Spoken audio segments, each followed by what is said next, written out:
Olá pessoal, eu no canal gosto sempre de trazer coisas que me surpreendam e que também espero que vos surpreendam. E hoje trago um equipamento que realmente me surpreendeu pelo tamanho, pelas especificações e pelas aplicações que nós podemos fazer.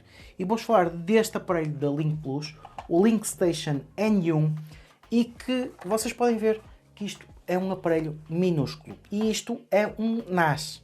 Ou seja, é daqueles aparelhos que nós podemos ter em casa para fazer backup, um pequeno servidor, tudo e mais alguma coisa, mas eu já vou falar um bocado disso. No entanto, estamos a falar de um formato bastante pequeno.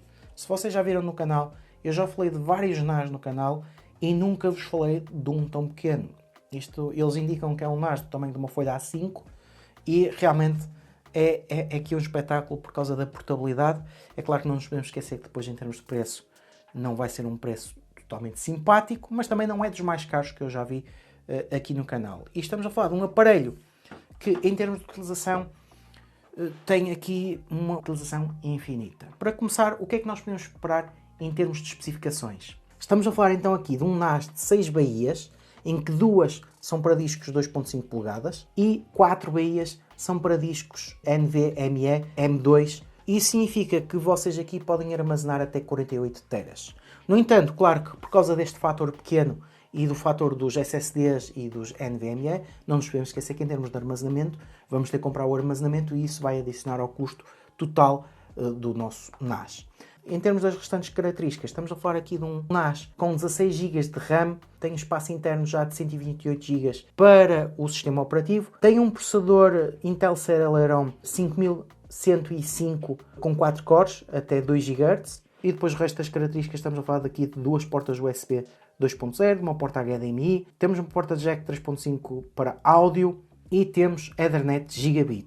Nós praticamente quando compramos isto estamos a comprar um pequeno computador em que podemos colocar vários discos num formato muito reduzido. No entanto, em relação ao sistema operativo, eu posso indicar que este é dos sistemas operativos mais completos, ou pelo menos mais complexos, que eu já vi em termos de NAS. Ou seja, eu diria que isto, para vocês utilizarem para NAS e para tirarem melhor partido para as outras funcionalidades todas que eu já vou falar, eu acho que já tem que ter alguma experiência com NAS. Porque a maior parte dos NAS de outras marcas já vem com o sistema operativo próprio. E vocês ligam, fazem a configuração inicial sem os primeiros passos e está pronto para utilizar. Neste, nós temos que fazer mais algumas configurações. No entanto, isto significa que ele é bastante polivalente. Vocês podem utilizar para várias coisas. Se calhar, se não são tão experientes, este poderá ser um bocado avançado para vocês. Se quiserem explorar e tirar partido das coisas que eu vou falar, se calhar poderá ser o NAS indicado para vocês. No entanto, o que é que isto tem? Isto tem um sistema operativo Unraid e significa que é um sistema operativo que vocês até podem arranjar e instalar no vosso computador e fazer aqui uma espécie de NAS com o vosso computador, com os vossos discos, montam os discos. No entanto, em termos práticos da configuração inicial, o que é que vocês devem ter em conta? Vocês colocam aqui os discos e têm que indicar 1 ou 2 discos para paridade e depois indicam os outros discos como pool. Isso significa que se vocês colocarem aqui 6 discos, podem usar um disco para redundância ou podem usar 2 discos para redundância. Eu não quero entrar em muito detalhe por aí, porque isso acaba por ser muito mais técnico. No entanto, neste sistema configuram assim, ou seja, escolhem os discos para paridade, são vocês que escolhem o disco específico. Aqui vocês têm que ter essa noção, têm, digamos, essa opção de escolherem mesmo tudo. Quero este disco para fazer isto, quero este disco para fazer aquilo. Depois posso escolher um disco, como este tem os M2 NVMe, posso escolher um disco para cache. Como podem ver, só nesta parte de configuração nós já temos aqui muitas possibilidades. No entanto, eu, por exemplo, nunca tinha mexido com este sistema, já tinha mexido com outros NAS. Numa questão de 10 minutos já estava a perceber o que é que tinha que configurar e já estava a fazer os passos e já tinha as coisas mais ou menos configuradas. Porque no básico nunca nos podemos esquecer que o NAS é para nós termos aqui os nossos ficheiros importantes e garantirmos que se algum disco se estragar, conseguimos na mesma recuperar os nossos ficheiros. No entanto, usar este NAS só para isso, eu acho que é um desperdício de dinheiro, porque nós temos depois as outras capacidades todas que este NAS nos permite com este sistema, que é a questão do Docker, ou seja, nós podemos ir buscar então imagens já preparadas e sistemas preparados para montar e para utilizar. Podemos também utilizar o próprio NAS para virtualização, para termos aqui internamente sistemas operativos a correr.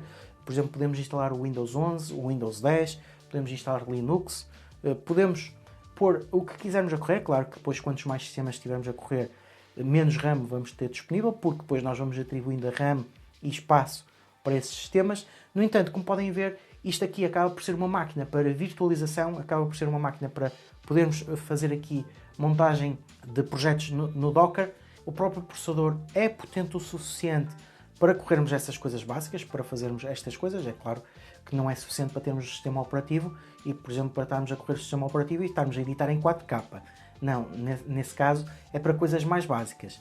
Mas, por exemplo, para questões de segurança, para fazermos às vezes alguns testes, podemos ter um sistema operativo a correr que sabemos que está só ali, em que podemos instalar coisas e não vamos ter problemas, e se for preciso deitamos abaixo e voltamos a montar e não temos de estar a configurar um computador inteiro. Nós temos estas capacidades todas, temos realmente a possibilidade de montar muitas coisas e eu gostei muito de explorar e existe muito mais que eu possa explorar. Além disso, também como aos NAS mais tradicionais, existem sempre aplicações que podemos instalar que neste sistema também são imensas. Nós temos aplicações de AI, aplicações de produtividade, aplicações de segurança, em que nós podemos ir à parte da loja, digamos que temos uma espécie de loja, em que podemos escolher, podemos, por exemplo, fazer um servidor Plex, podemos fazer um servidor para fazer backup das coisas do nosso computador. As possibilidades são mesmo imensas. Agora, passando aqui ao único fator negativo que eu tenho a indicar em relação a este sistema, é que isto tem um sistema passivo de arrefecimento. Não temos ventoinhas para arrefecer os nossos discos. Dependendo dos discos que nós ligamos aqui, eles poderão aquecer mais ou menos. Eu, por exemplo, quando liguei os discos e fiz a configuração inicial em que ele tem que configurar a paridade e demora algumas horas, os meus discos estavam sempre com avisos que estavam a trabalhar a cerca de 60 a 65 graus, o que não é muito bom para os discos. No entanto, quando ele depois começou a trabalhar no modo mais, digamos, normal e não a puxar tanto pelos discos, as temperaturas já baixaram para os 40, 45 e não passaram muito disso. No entanto, a única coisa que nós devemos ter aqui em conta é que se nós formos puxar ao máximo e estivermos sempre a fazer escrita e leitura nos discos, a temperatura poderá ser um bocado mais elevada. É mesmo o único fator negativo que eu tenho a indicar por termos aqui um fator tão pequeno. Porque nós não nos podemos esquecer que os nossos discos NVMe estão na parte de baixo. Apesar dele ter aqui uma massa para tentar dissipar melhor o calor, não é suficiente se vocês estiverem a puxar muito por eles. Portanto, só como podem ver, de forma geral, se vocês tirarem partido de todas as capacidades que este NAS tem para vos dar, eu acho que é aqui uma excelente adição ao vosso setup, tendo em conta o tamanho, tendo em conta a portabilidade e tendo em conta a questão do Docker, da virtualização, das aplicações que vocês podem instalar. Ou seja, podem fazer um servidor Plex, podem fazer um servidor HTTP, podem correr PHP, ou seja, as possibilidades são mesmo imensas. No entanto, eu acho que este NAS é mal aproveitado se for só para ser utilizado como NAS, ou seja, vocês têm capacidades muito melhores para utilizá-lo. Se for para utilizar só como NAS e quiserem uma coisa mais básica, não vale a pena irem para uma coisa assim tão complexa. Existem outras soluções mais simples, mais baratas. No entanto, se vocês querem ter aqui uma máquina para estar sempre ligada em vossa casa, em que vocês podem tirar partido e podem fazer experiências e podem utilizar não só experiências, mas experimentar, ficar a conhecer melhor, fazer montagem de imagens, fazer montagem de pôr dockers a correr, ou seja, vocês conseguem mesmo fazer muita coisa. Aqui o limite, claro, é sempre a RAM, não podem depois ter tudo a correr, podem às vezes ter que parar um para correr outro. Do ponto de vista de análise, do ponto de vista de apreciação, eu acho que o preço para o formato, para a qualidade e para a funcionalidade que ele apresenta não é exagerado. Portanto, pessoal, já sabem, se tiverem alguma dúvida, se tiverem alguma questão, deixem nos comentários. Subscrevam o canal para continuar a receber novidades e vemos no próximo vídeo.